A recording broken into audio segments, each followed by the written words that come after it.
Hello everyone, you're welcome to the first module of this course, which is Oil and Gas Accounting.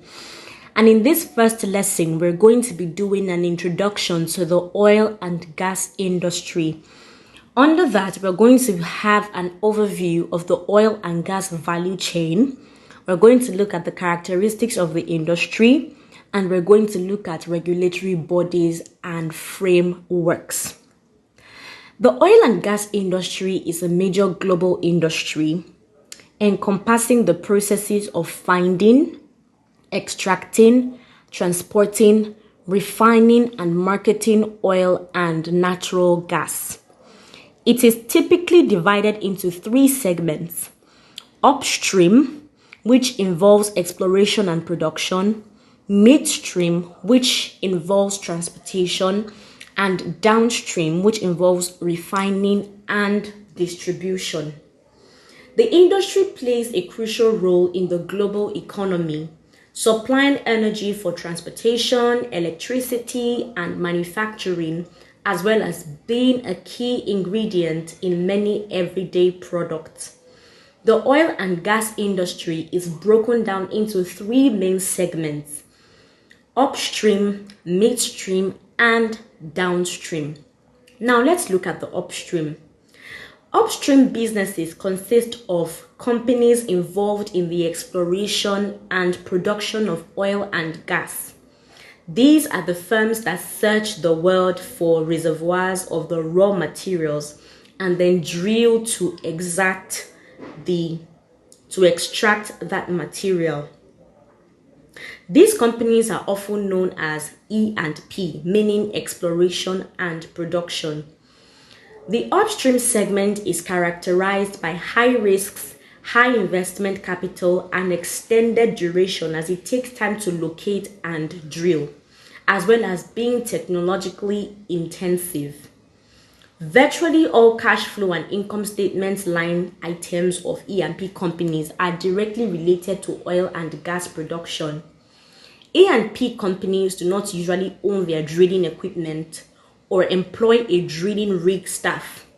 Instead, they hire contract drilling companies to drill wells for them, and the contract drilling companies generally charge for their services based on the amount of time they work for an E&P company. Now let's look at the midstream. Midstream businesses are those that are focused on transportation.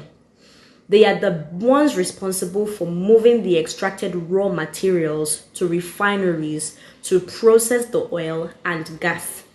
Midstream companies are characterized by shipping, trucking, pipelines, and storing raw materials. The midstream segment is also marked by high regulation, particularly on pipeline transmission, and low capital risk. This segment is also naturally dependent on the success of upstream firms. And the last segment is the downstream. Downstream businesses are the refineries and gas stations. Refineries are the companies responsible for removing impurities and converting the oil and gas to products for the general public, such as gasoline, jet fuel, heating oil, and asphalt. Gas stations are where consumers fuel up at the pump. Now let us look at which countries produce the most oil and gas. As of 2024, the United States is the world's largest net producer of crude oil, followed by Saudi Arabia, Russia, Canada, and China. When it comes to natural gas production, the top 5 countries include the United States, Russia, Iran, China, and Canada. Now let us look at the characteristics of the oil and gas industry. Oil and gas is no longer the industry it used to be. With intense innovation and sustained demand, it is important for all aspects of the industry to follow suit. Looking at the oil and gas industry from a broad perspective, many of its key components have changed, and these are the common characteristics of oil and gas company, according to the experts. We will look at it in terms of team size. It is well known that large teams are highly inefficient. Somehow, there always ends up being a few individuals who slack off while others complete the work. It also increases the threat of groupthink and other social phenomena. And recently, we've seen a shift towards smaller team sizes with usually a group of 10 people or less. The next characteristic we'll be looking at is cost emphasis. In an industry where prices are highly flexible and vulnerable to changes in supply and demand, there's a sustained emphasis on cost management. This can be seen throughout the planning processes and the general approach to business throughout the industry. Unlike large consumer packaged goods corporations or auto manufacturers, the oil and gas industry is more subdued and less extravagant in nature. Although every project is unique to some degree, the process by which it's approached is fairly standardized. Low threat to new entrants. Due to the high upfront cost and long tail of knowledge required, the threat of new competitors entering the oil and gas industry is extremely low. That being said, there are currently thousands of companies within the industry itself. Rivalry among existing competitors is fairly high, which is credited to a low industry growth overall.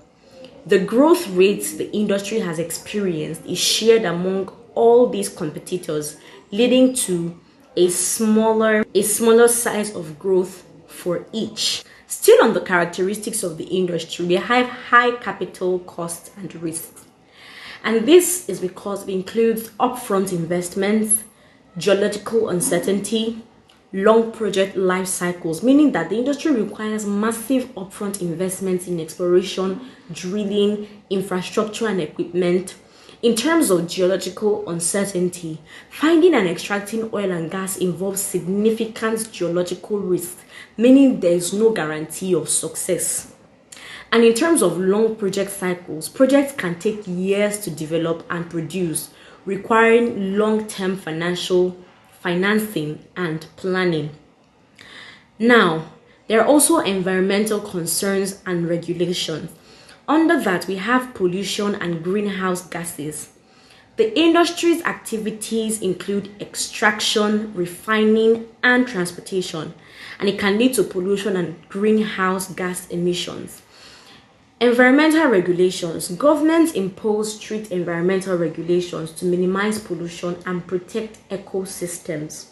And under climate change, we have that the industry's role in producing fossil fuels makes it a key player in the global climate change debate, leading to increased focus on renewable energy sources. We also have cost management and efficiencies. And under that, we have price fluctuations, cost reduction focus, and supply chain management. In terms of price fluctuation, we have that the industry is heavily influenced by global supply and demand, leading to fluctuating prices.